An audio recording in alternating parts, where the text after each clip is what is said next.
Gold, trusted gold buyers. మీరు తాకట్టు పెట్టిన బంగారాన్ని విడిపించి ఈ రోజు ఉన్న మార్కెట్ ధరకు కొనబడను.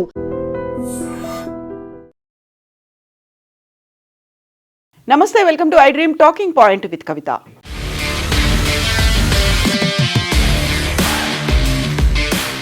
ఆపరేషన్ సింధూర్ మే నెలలో జరిగింది. ఈ సంవత్సరం 2025లో 4 రోజుల పాటు కొనసాగింది. అయితే ఆపరేషన్ సింధూర్ 2.0 ఏ క్షణమైనా జరగొచ్చు అనేటువంటి మాటని ఆర్మీ చీఫ్, త్రివిధ దళాలు, రక్షణ శాఖ మంత్రి, కేంద్ర ప్రభుత్వం, అందులోనూ ప్రధానమంత్రి పదే చెప్తూ వచ్చినప్పటికీ navy chief admiral Dinesh Kumar Tripathi ఇంకొక మాట కూడా చెప్తున్నారు. Operation Sindoor is still in progress. Operation Sindoor అనేది ఇప్పటికీ కొనసాగుతూనే ఉంది. 4 రోజుల పాటే విపరీతమైనటువంటి డ్యామేజ్ జరిగింది. అంతర్జాతీయంగా పాకిస్తాన్కి రావాల్సినటువంటి, పాకిస్తాన్ పోర్టులకి చేరాల్సిన దాంట్లో ట్రేడ్స్ అనేవి అంతర్జాతీయంగా కట్ చేసుకున్నాయి. అందువల్లే 10 నుంచి 15% మేర ఈసారి పాకిస్తాన్ ట్రేడ్స్ మీద ఇంపాక్ట్ కల్పించింది. బట్ ఆపరేషన్ సింధూర్ అనేది ఇప్పటికీ కూడా కొనసాగుతూనే ఉంది. ఏం జరుగుతోంది అనేది నేను పబ్లిక్ డొమైన్లో చెప్పదలుచుకోలేదు అనే మాటని navy chief admiral Dinesh Kumar Tripathi చెప్పారు. Every year December 4th navy day అనేది జరుగుతుంది.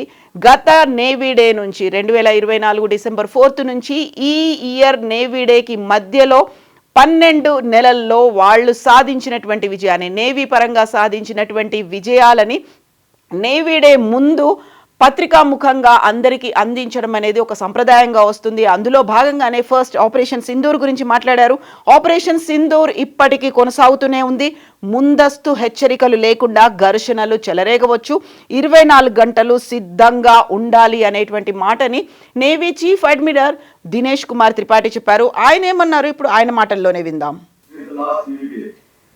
You have been provided the booklet, information booklet, but for those who don't have, and especially people who are watching online, I would highlight certain salients as to what has happened. To start with Operation Sindoor, it is an operation which still remains in progress, and therefore much of operation details cannot be put out in the open domain, for obvious reasons. To start with Operation Sindoor, it is an operation which still remains in progress, and therefore much of operation details cannot be put out in the open domain. So operation Sindoor still in progress. అందుకోసమే much operations ఏవైతే ఉన్నాయో వాటన్నిటిని మేము public డొమైన్లో పెట్టదలుచుకోలేదు అనేటువంటి మాట దినేష్ కుమార్ త్రిపాఠి చెప్తూ ఉన్నారు. అందులోనూ ముందస్తు హెచ్చరికలు లేకుండానే ఘర్షణలు చెలరేగవచ్చు. 24 గంటలు సిద్ధంగా ఉండాలి. అన్ని దళాల్లో, అన్ని దశల్లోనూ వైమానిక రక్షణ అనేది అవసరం ఉంటుంది. పాకిస్తాన్ నేవీ తమ హార్బర్లకే పరిమితం అయ్యేలా చేశాం. ఆ 4 రోజులు జరిగినటువంటి యుద్ధం, ఆపరేషన్ సింధూర్ సమయంలోనే విపరీతమైనటువంటి డ్యామేజ్ పాకిస్తాన్కి జరిగింది. హార్బర్ల నుంచి బయటికి కూడా రాలేని పరిస్థితి. ఆ పోర్టులని దాటి బయటికి వస్తే ఏం జరుగుతుందో అనేటువంటి భయంతోనే పాకిస్తాన్ నేవీ అనేది ఉంది.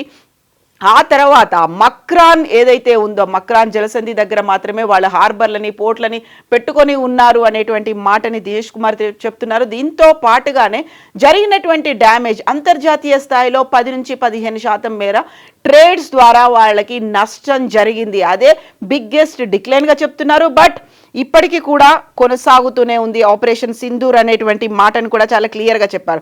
దీంతో పాటుగా గతంలో కూడా పదే అదే మాట చెప్తూ వస్తున్నారు. భారతదేశానికి సంబంధించి రక్షణ శాఖ మంత్రి రాజ్నాథ్ సింగ్తో పాటుగా ప్రధానమంత్రి Narendra Modi, chief of defence staff, ఇవందరూ కూడా చెప్తున్నటువంటి మాట అది. సో ఇప్పుడైతే చాలా క్లియర్గా చెప్పారు. నేవీ చీఫ్ ఆపరేషన్ సింధూర్ కొనసాగుతోంది అనేటువంటి మాట ఒక సంచలనమైనటువంటి ప్రకటన. పాకిస్తాన్పై సైనిక పరంగానే కాకుండా ఆర్థిక పరంగాను కూడా తీవ్ర ఒత్తిడి తెచ్చింది అనేది దినేష్ కుమార్ త్రిపాఠి చెప్తున్నటువంటి మాట. తమ క్యారియర్ యుద్ధ సమూహం మోహరింపుతో సహా దూకుడుగా మేము ముందుకు వెళ్ళాము. అలా వ్యవహరించడం వల్లే పాకిస్తాన్ నౌకాదళం తమ నౌకలను కేవలం పోర్టుకి మాత్రమే పరిమితం చేసింది అనేటువంటి మాటని సగర్వంగా నేను చెప్తున్నాను అంటూ దినేష్ కుమార్ త్రిపాఠి నేవీ డే సందర్భంగా తాము సాధించినటువంటి విజయాల గురించి గర్వంగా చెప్తున్నాను అనే మాటను చెప్పారు. ఈ ఆపరేషన్ ఫలితంగా పాక్కు వచ్చే వాణిజ్య నౌకల సంఖ్య తగ్గడంతో పాటుగా వాటి బీమా వ్యయం కూడా విపరీతంగా పెరిగిపోయింది. ఇదంతా ఒక రకంగా ఒక పక్కన ఆర్మీ బేస్ క్యాంపులు, ఆ తర్వాత పోర్టుల పరంగా ఉన్నటువంటి నౌకలు, వీటన్నిటిని ధ్వంసం వల్ల ఆర్థికమైనటువంటి భారం పడింది. ఆ తర్వాత వాణిజ్యపరంగా కూడా పాకిస్తాన్ మీద విపరీతమైనటువంటి భారం పడింది అనేది, అందువల్లే ఈ కీలక ఆపరేషన్ ఇంకా కొనసాగుతోంది అనే మాట. బట్ ఏం చేస్తున్నాము అనేది మాత్రం పబ్లిక్ డొమైన్లో మేము చెప్పదలుచుకోలేదు అనేది దినేష్ కుమార్ త్రిపాఠి చెప్తున్నటువంటి మాట. సో ఆపరేషన్ సింధూర్ తర్వాత ఇప్పటికీ కొనసాగడం, దాంతో పాటుగా ఈ పోర్టులకి మాత్రమే పరిమితం అవడం అనేటువంటి విషయాల్ని ఈ రోజు వెల్లడించారు దినేష్ కుమార్. పాక్ని మేము పూర్తిగా కట్టడి చేశాము. నౌకాదళం ప్రదర్శించినటువంటి తీవ్రమైనటువంటి దూకుడు, సకాలంలో తీసుకున్నటువంటి చర్యలే పాక్ నౌకాదళం వెనక్కి తగ్గడానికి కారణమయ్యాయి అనేటువంటి మాట. దీంతో పాటుగా గణనీయమైనటువంటి సంఖ్యలో వాణిజ్య నౌకలు పాకిస్తాన్కు ప్రయాణించడానికి నిరాకరించాయి. అంతర్జాతీయంగా ఉన్నటువంటి ట్రేడ్ ఒప్పందాల్లో భాగంగా పాకిస్తాన్ పోర్టుకి చేరుకోవడానికి సిద్ధంగా ఉన్నటువంటి విదేశీ నౌకలు కూడా పాకిస్తాన్కు వెళ్ళడానికి ఇప్పుడు వెనకాడుతున్నాయి అనేటువంటి మాటను చెప్పాడు. ఇది పాక్ ఆర్థిక వ్యవస్థపై అదనపు భారాన్ని మోపింది అనేటువంటి మాట.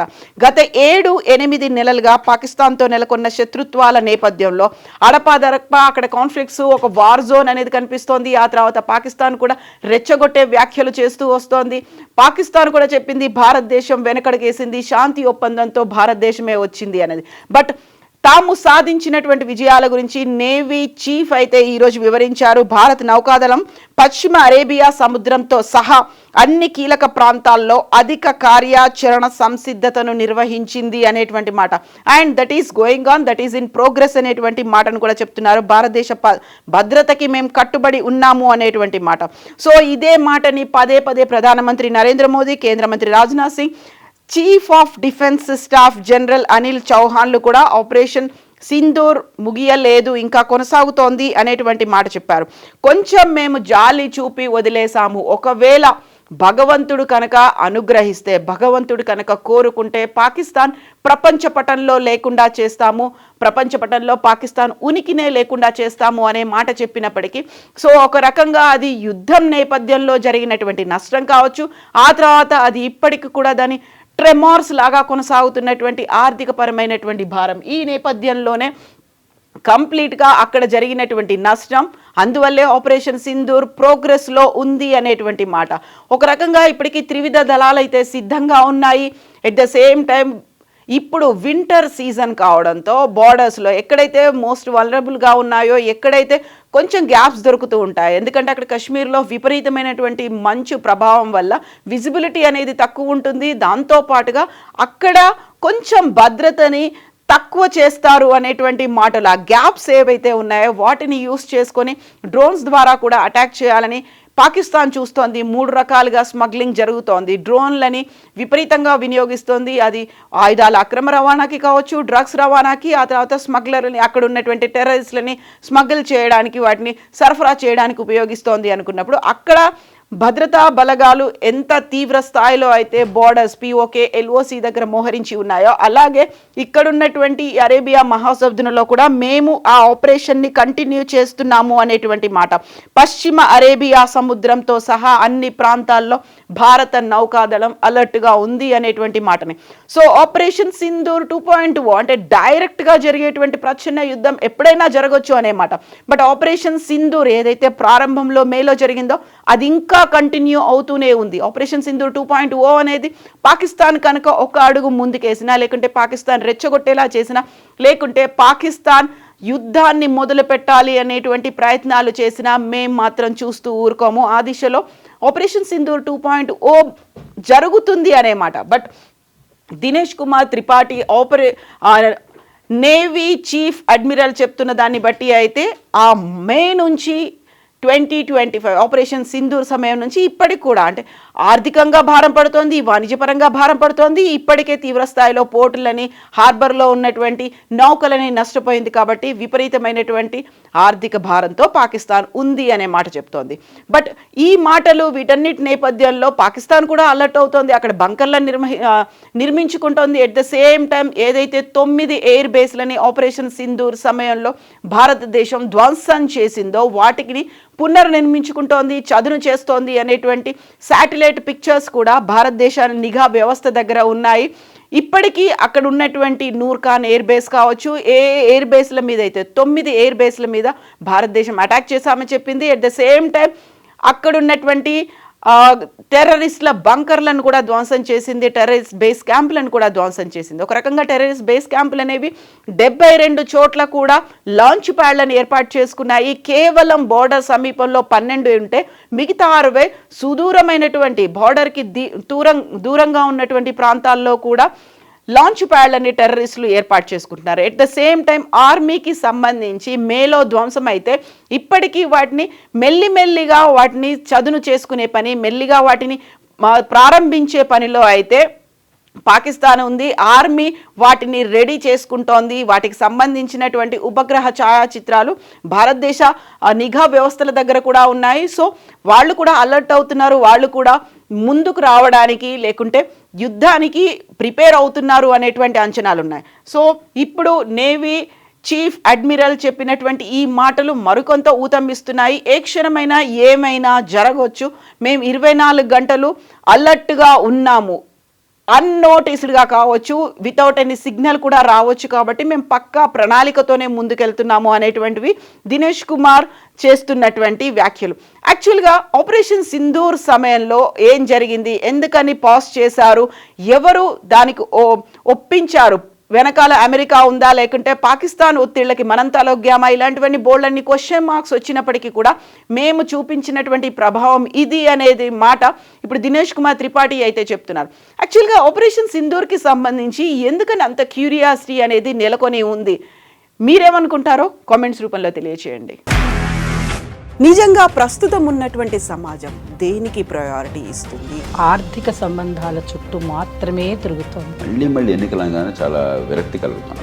మంచి అనిపిస్తుంది కదా, లేడీస్ కూడా ఛాలెంజింగ్ జాబ్స్ చేసినప్పుడు చాలా బాగుంటది. ట్రాఫిక్ అసిస్టెంట్స్ గా నియమించిన ట్రాన్స్జెండర్స్ అందరితో సాల్యూట్ చేయించుకుంటున్నారు. ఫుడ్ డెలివరీ ఇవ్వటానికి వెళ్ళినటువంటి డెలివరీ బాయ్ అనిల్ పై కళ్ళ ముందు